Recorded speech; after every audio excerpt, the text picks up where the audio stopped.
इतना अंतर कलह हो गया है कि बीजेपी से ब्राह्मण नाराज है, बीजेपी से ओबीसी नाराज है, बीजेपी से एससी नाराज है। आप हिंदुत्व के मुद्दे पे आए और आपने हिंदुत्व के मुद्दे पे आने के बाद क्या किया? आप सिर्फ आरएसएस वालों को बढ़ावा दे रहे हो। आपसे ब्राह्मण भी खुश है, आपसे ओबीसी की जितनी जातियां हैं वो भी नाखुश है, आपसे दलित भी नाखुश है। दलितों के ऊपर अत्याचार के केस देख लीजिए कि दलित मूछ नहीं रख सकता, दलित जो है घोड़ी पे सवारी नहीं कर सकता, दलित जो है किसी सवर्ण के गांव से होके नहीं निकल सकता। ओबीसी की बात कर लो तो ओबीसी का काम क्या है? सिर्फ झंडा फहराना, सिर्फ राम करना, जय राम करना, जय माता दी करना। ओबीसी के आरक्षण को मार रहे ये। कोई भी भर्तियां देख लो, हर भर्ती में जो पिछड़े वर्ग की भर्तियां हैं उनमें घोटाले हुए, चाहे शिक्षकों की हो, चाहे सरकारी कर्मचारियों की हो, चाहे रेलवे की हो, किसी भी निकाय में देख लो, हर जगह इन्होंने ओबीसी की भर्तियां की। उत्तर प्रदेश के 2 या 3 टुकड़े नहीं होंगे, भाजपा के 2 या 3 टुकड़े होने वाले हैं और निकट भविष्य में ये बात बिल्कुल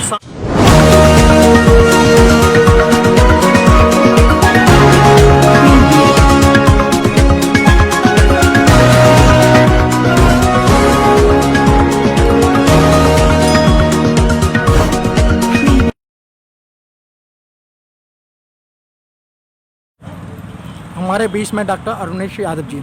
अरुणेश यादव जी, आप युवा हैं और युवाओं की आज स्थिति जो है बड़ी गंभीर हो रही है। नौकरी की बात करते हैं तो उन पर लठ बरसता है, आंदोलन की बात करते हैं उन्हें गिरफ्तार किया जाता है। अब आगे का रास्ता क्या है?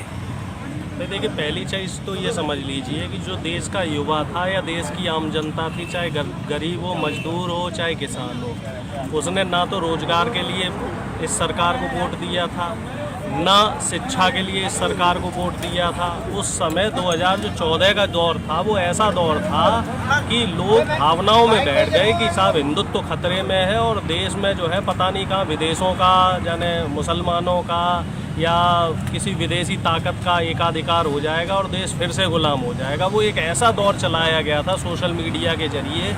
वो दौर ऐसा था जब झूठ फैलाया गया और देश की जनता को बरगलाया गया। अब देश की जनता इस चीज़ को समझ गई है। ना तो कभी हिंदुत्व खतरे में था, जब देश में मुगल आए तब भी हिंदुत्व खतरे में नहीं था, जब देश में अंग्रेज आए तब भी हिंदुत्व खतरे में नहीं था, तो अब हिंदुत्व कैसे खतरे में हो जाएगा? ठीक है, तो जब जनता धीरे धीरे इन चीज़ों को समझी और हिंदुस्तान पाकिस्तान और दूसरा मुद्दा रहा, हिंदुस्तान पाकिस्तान को लेके ये लोग जो है लड़ते रहे, झगड़ते रहे।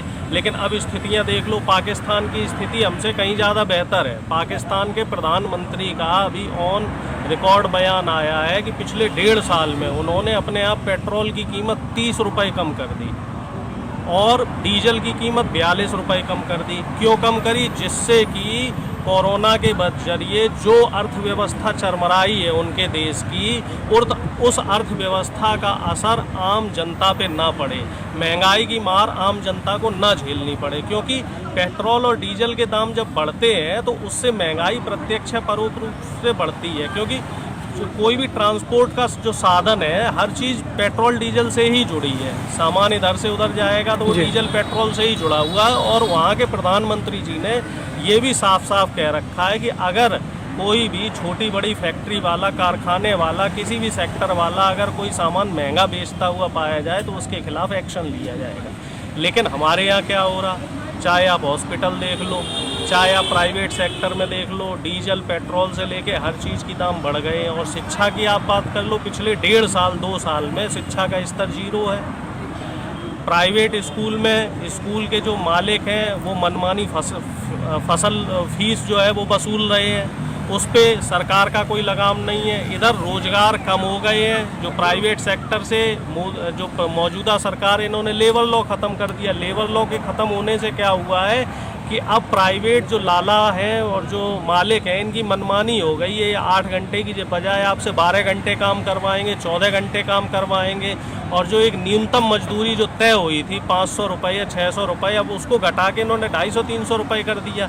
जो एम्प्लॉई है प्राइवेट कारखानों में, प्राइवेट स्कूलों में, प्राइवेट कॉलेजों में, प्राइवेट फैक्ट्री में, वहाँ पे आप देखिए जो वेतनमान है आदमी का, वो वेतनमान 50% तक कम कर दिया है। किसी का वेतनमान वेतन जो है वो 30% कम कर दिया, किसी का 50% कम कर दिया। मान लो अगर किसी को पहले 20,000 रुपये मिल रहे थे तो या तो अब उसे 10,000 रुपये तनख्वाह मिल रही है, 15,000 मिल रही है। अब महंगाई इधर बढ़ रही है। महंगाई आप देख लो, डीजल, पेट्रोल, घरेलू गैस, सरसों का तेल, चाहे सब्जी हो आपका, चाहे राशन का सामान हो, 2 गुने से 3 गुने बढ़ चुका है। ठीक है, तो अब इस मार से जूझने के लिए अब जनता कहाँ जाए? कोर्ट के पास जा नहीं सकती क्योंकि लेबर लॉ खत्म हो गया है। नौकरियां उनकी वैसे छिन रही हैं, सरकार उनकी सुनने से रही। सरकार तो साफ कह रही है, सरकार ने हाथ खड़े कर दिए हैं कि साहब महंगाई बढ़ रही है तो उस पर हमारा कोई लगाम नहीं है। प्राइवेट अस्पताल वाले वो लूट खसोट मचाए हुए हैं। कोई भी आम आदमी एक बार चला गया ना अस्पताल में तो उसका 20 लाख 25 लाख से कम का बिल नहीं बन के आता। और इस कोरोना की जो सेकेंड वेव है, इससे एक बड़ी चीज़ और निकल के आई है, आप लोगों ने ध्यान दिया हो, दवाओं के दाम और बढ़ा दिए इन लोगों ने। दवाओं के दाम इन्होंने 20% से लेके 50% तक बढ़ा दिया। सर दवाओं में एक काम कर दिया है, एक तो दवाई आम मिलती है, एक जेनेरिक दवाई है। जेनेरिक का क्या है? हाँ, जेनेरिक जो दवाई है उसके कुछ दाम कम कर दिए हैं, मतलब जो MRP है कुछ कम कर दिए हैं। लेकिन जेनेरिक दवा मार्केट में मिल कहाँ रही है? जेनेरिक दवा सिर्फ औषध केंद्रों पे मिल रही है। जो प्रधानमंत्री द्वारा जो योजना चली थी, उन औषध केंद्रों, पर्टिकुलर सेंटर्स पे ही मिल रही है। और वो सेंटर क्या है? एक शहर में 2 सेंटर या 3 सेंटर या 4 सेंटर है। और जिन दवाओं की ज़रूरत होती है वो दवाएं उन सेंटर से गायब होती हैं, उनकी कालाबाजारी हो रही है। और कालाबाजारी कौन कर रहा है? बीजेपी के लोग कर रहे हैं। कानपुर में देख लो, गाजियाबाद में देख लो, दिल्ली में गौतम गंभीर का जो NGO है वो फेविफ्लू की कालाबाजारी करते पकड़ा गया। तेजस्वी सूर्या वहाँ पे जो इसका जो बीजेपी का जो यूथ का अध्यक्ष है, ये रेमडेसिविर की कालाबाजारी करता हुआ पकड़ा गया। महाराष्ट्र के जो फडणवीस साहब है, ये कालाबाजारी वालों को बढ़ावा दे रहे। करोड़ों रुपए की रेमडेसिविर दवा महाराष्ट्र में पकड़ी गई और ये DSP के पास जाके उस जो आदमी जो कालाबाजारी में पकड़ा गया उसका पक्ष ले रहे, कह रहे साहब ये हमारा आदमी है, इसे छोड़ दो। तो बीजेपी पूरी तरीके से भ्रष्टाचार में लिप्त है। बीजेपी वाले यही नहीं चाह रहे हैं कि भ्रष्टाचार खत्म हो। इस समय सब्जियों के दाम देख लो आप, बढ़ रहे हैं। सेब के दाम देख लो। सर मैं एजुकेशन पे आता हूँ। सर उत्तर प्रदेश के अंदर कमला नेहरू हॉस्टल हैं सर, ना तो वहाँ बच्चे जा रहे हैं, लड़कियां स्कूल में नहीं जा रही हैं। किताब के नाम पर, खाने के नाम पर, हर एक डिस्ट्रिक्ट से, जिले से लाखों रुपए उनके निकाले जा रहे हैं। उसमें DM इन्वॉल्व हैं, उसमें जो विधायक इन्वॉल्व हैं। सर वो पैसा कहाँ जा रहा है? ये सारा का सारा पैसा जो BJP RSS के लोग हैं इनकी जेब में जा रहा है।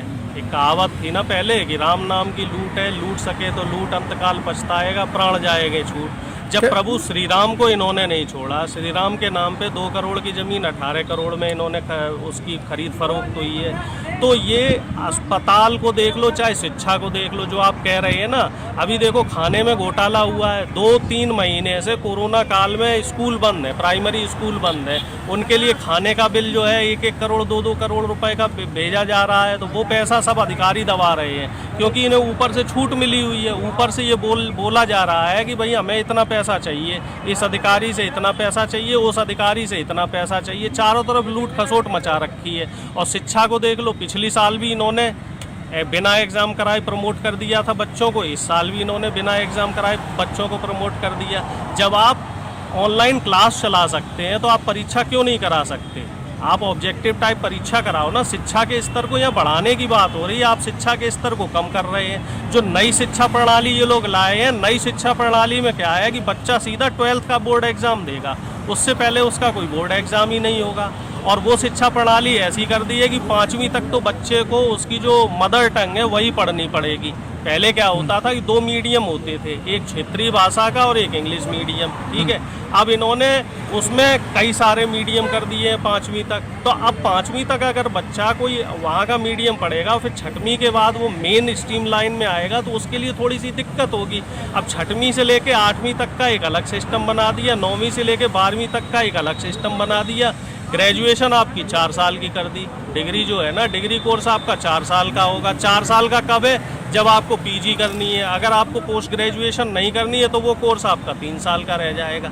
अब उसमें बच्चा कंफ्यूज है कि साहब हम करें तो करें क्या। सिस्टम जो बनता है, कोई व्यवस्था जो बनाई जाती है, वो ऐसी व्यवस्था होनी चाहिए जो सर्वसुलभ हो। अब इन्होंने व्यवस्था क्या की है, इतनी टिपिकल व्यवस्था बना दी है कि ये इसको खुद ही नहीं समझ पा रहे हैं। जैसे इन्होंने GST का कानून बनाया था, GST का कानून इन्होंने ऐसा बना दिया था कि ये लोग खुद ही नहीं समझ पाए थे उस जीएसटी कानून को, और कई बार तोड़फोड़ की। कई बार तोड़ फोड़ की। ऐसे ही इन्होंने शिक्षा व्यवस्था का मजाक बना दिया।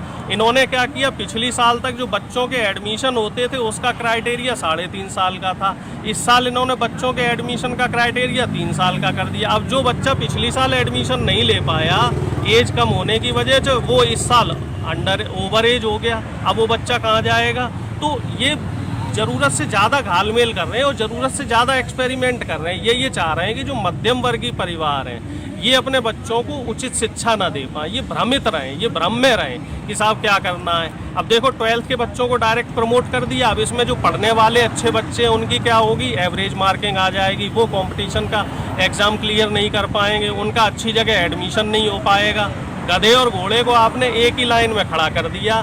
शिक्षा व्यवस्था को आप धीरे धीरे इसलिए कमज़ोर कर रहे हैं जिससे कि मध्यम वर्गीय परिवार जो है ना, वो अपनी शिक्षा का स्तर जब बढ़ता है तो उस परिवार का लिविंग स्टैंडर्ड बढ़ता है, तो वो लिविंग स्टैंडर्ड को बढ़ने नहीं देना चाहते। ये चाह रहे हैं कि मध्यम वर्ग कैसे भी ख़त्म किया जाए। इसी वजह से ये महंगाई और भ्रष्टाचार बढ़ा रहे हैं। ये चाह रहे हैं कि या तो बहुत अमीर हो जाए लोग या बहुत गरीब हो जाएं, जिससे कि जो बहुत अमीर लोग हैं इन्हें सस्ते मजदूर मिले, सस्ते मजदूर मिल जाएं, बधुआ मजदूर मिल जाएं। और जो देश का विकास है, देश के विकास को ये रोकना चाह रहे हैं। जो देश है हमारा देश, जो दुनिया की सबसे बड़ी अर्थशक्ति बनने वाला था, कह रहे थे कि बहुत बड़ी विश्व शक्ति बनेगा हमारा देश, क्योंकि हमारे पास ब्रेन भी है, हमारे पास कैलिबर भी है, हमारे पास हर तरह का संसाधन है। अब ये उन संसाधनों को कमज़ोर कर रहे हैं। उसका कमज़ोर करने के पीछे भी इनकी कई नीतियाँ हैं। एक नीति उसमें प्राइवेटाइजेशन है। प्राइवेटाइजेशन के जरिए ये जो तंत्र हैं, जितने भी मजबूत तंत्र हैं, अलग अलग तंत्र, इन तंत्रों को कमज़ोर करने की कोशिश कर रहे हैं। इसमें आपका शिक्षा भी आ जाता है। धीरे धीरे ये शिक्षा में निजीकरण ला रहे हैं। उससे क्या होगा कि जो शिक्षा है वो बहुत महंगी हो जाएगी, और महंगी होने से क्या होगा कि सिर्फ जो अमीर वर्ग है, धनाढ्य वर्ग है, वही शिक्षा ले पाएगा। बाकी जो मध्यम वर्गीय परिवार है और जो निम्न वर्गीय परिवार है वो लोग शिक्षा से वंचित रह जाएंगे। आप देखो मेडिकल की परीक्षा, मेडिकल की जो पढ़ाई है वो बहुत महंगी हो गई। 15 लाख से लेकर 25 लाख 30 लाख रुपए एक साल की फ़ीस है। आईआईटी में बीटेक एमटेक की जो फीस है 2 लाख 2.5 लाख रुपए है। तो इसमें मध्यम वर्गीय आदमी जो है वो पिस रहा है, और सरकार इस तरफ नहीं सोच रही है। इसमें जो पहले क्या था, जो पुरानी सरकारें थी वो शिक्षा में सब्सिडी देने में विश्वास रखती थी, और उस सब्सिडी को ये कहाँ से वसूलते थे, व्यापारियों से, बड़े बड़े व्यापारियों से। और हमारी जो मौजूदा सरकार है ये क्या कर रही है, शिक्षा की और चिकित्सा की जो सब्सिडी है इसको ख़त्म कर रही है और बड़े बड़े व्यापारियों को सब्सिडी दे रही है। ये व्यापारियों और पूंजीपतियों को बढ़ावा दे रही है, और जो गरीब और मध्यम वर्गीय परिवार है उसको ये कमज़ोर करने की कोशिश कर रही है। तो डॉक्टर साहब ये तो बात आप सही कह रहे हैं, लेकिन सर ये रास्ता क्या है? आप कह रहे हैं कि ये जो है सरकार जो है, और सरकार जो है सर ये हिटलरशाही आप बोल ही रहे हैं, तो बीच का रास्ता क्या है? और मुझे लगता है कि सर हो सकता है कि विश्वसनीय सूत्रों से ज्ञात हुआ है 2024 में चुनाव नहीं होगा। चुनाव तो होगा, चुनाव क्यों नहीं होगा। ये भी कह रहे थे कि किसान आंदोलन नहीं चलेगा, किसान आंदोलन चल रहा है। तानाशाही एक लिमिट तक ही तो चल सकती है। और जो बात आप कह रहे हैं रास्ते की, तो बीच का रास्ता कोई नहीं है। अब हमें क्या करना होगा, बड़ा आंदोलन तो ये बन ही गया, इस आंदोलन को और मजबूत करें। इसमें मध्यम वर्गीय लोग भी जुड़े, इसमें छोटे व्यापारी भी जुड़े, इसमें नौकरी पेशा लोग भी जुड़े, जो कि धीरे धीरे जुड़ रहे हैं। और जुड़ने के बाद इस आंदोलन को इतना मजबूत कर दें कि सत्ता को, यहाँ से सत्ता में जो लोग बैठे हैं ना, मनुवादी व्यवस्था वाले, पूंजीपाती व्यवस्था वाले, जो ये फांसीवादी ताकतें हैं, इनको हटा दें।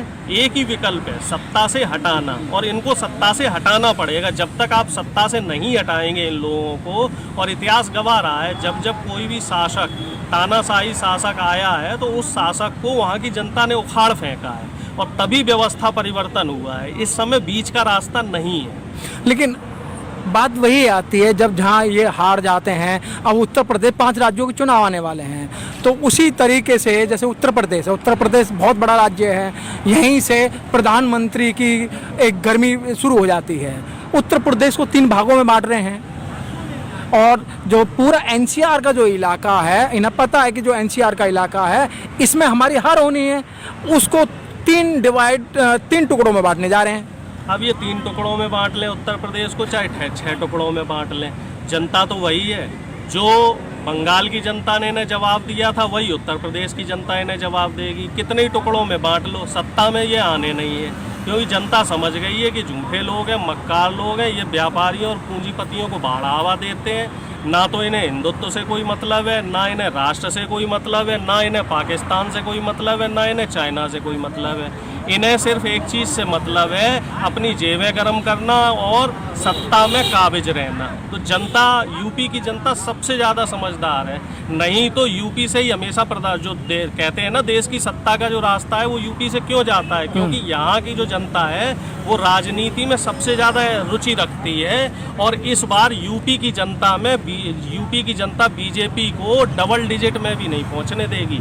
हर जगह बीजेपी के जो कैंडिडेट हैं इनकी जमानतें जब्त होंगी, और लगभग 150 से ज़्यादा जो अभी बीजेपी के विधायक हैं, जो इस समय शासन सत्ता में विधायक हैं, ये 150 से ज़्यादा विधायक पार्टी छोड़ने को तैयार हैं, और 8 या 9 विधायक तो शायद पार्टी छोड़ भी चुके हैं। और सितंबर अक्टूबर आते आते ये देख लेना, इनके बीजेपी में ही 2-3 टुकड़े हो जाएंगे। ये उत्तर प्रदेश के क्या टुकड़े करेंगे, ये इनके तो जो पार्टी है ना प्रदेश भाजपा, इसी में 2-3 टुकड़े हो जाएंगे। लगता है कि आपकी बात कहीं सिद्ध ना हो जाए कि उत्तर प्रदेश के अंदर काफ़ी दिनों से लग रहा है कि योगी, मोदी जी और अमित शाह के जो संबंध हैं उनमें कुछ खटास आ गई है। बिल्कुल बिल्कुल, इसीलिए ए के शर्मा को एमएलसी बना के बिठाया गया, बीआरएस दिलवा के।